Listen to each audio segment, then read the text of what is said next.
Let's bring in our panel now to discuss this. We are pleased to bring in former Undersecretary of Defense, former U.S. Secretary of Veterans Affairs, Robert Wilkie with us, and Walid Phares, Trump 2016 foreign policy advisor and author of Iran, an Imperialist Republic and U.S. Policy. Welcome in, gentlemen. Great to have you.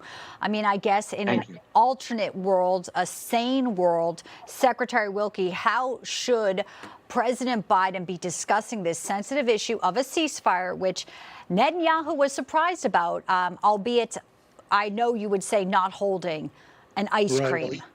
Even the Qataris were surprised by the announcement. But let's look at the political landscape. What is tomorrow? Tomorrow is the Michigan primary. The New York Times has already told this administration that if you lose Michigan, Trump wins the election. I think that's all this is. The Israelis can't stop now. They've got 4 battalions of Hamas fighters left. Those need to be destroyed and eliminated. And as we speak, rockets continue to rain on Israel from Hezbollah. Yes. And you noted earlier that the French are talking about sending troops to Ukraine.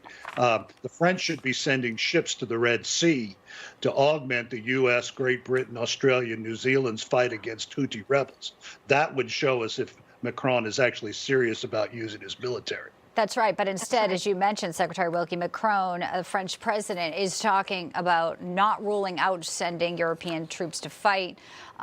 We know that has obviously sparked a lot of anger. The Kremlin saying Russia will go to war with NATO if troops are deployed to Ukraine.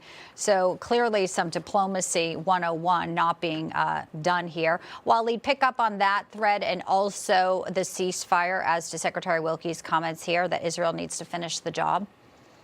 Well, the secretary is right on this and other points as well. But let me start with Ukraine very quickly. Macron will not do it. He is talking about it. He has elections. The opposition is growing. The National Front that is very, very opposed to this matter will not let him do it. And the French public will not accept it. He's doing it basically to gain some points within the European Union with this administration. That's my feeling on the Paris politics at this point in time. With regard to ceasefire, again, the secretary is right.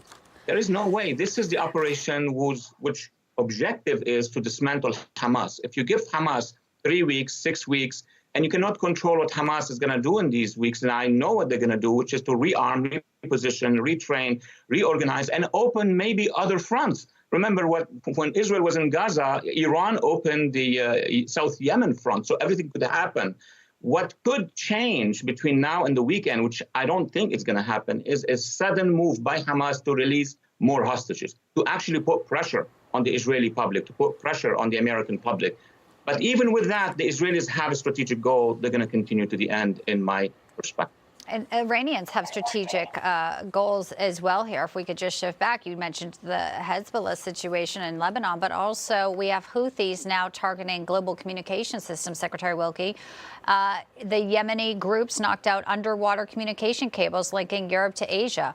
That's a very big deal, and it's a very aggressive move, again, by an Iranian proxy. How should the U.S. be responding to that? Again, the Red Sea has been a point of contention. Well, Bianca, the administration should have responded forcefully the first time that this happened, instead of pinprick responses that give the operational tempo control to the Houthis and also to Iran.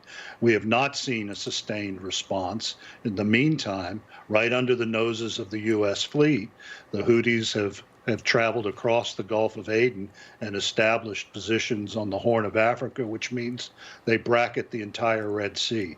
This administration is afraid of American force. It's afraid of decisive action. In the meantime, the world's second busiest shipping lanes continue to be threatened. I'm sorry to leave us to 10 seconds, but Iran, real quickly, Walid, if you could encapsulate your thoughts on this, reducing near weapons-grade stockpile, defying expectations out of the Wall Street Journal today. Is there a glimmer of hope there, or is this just some 3D chess?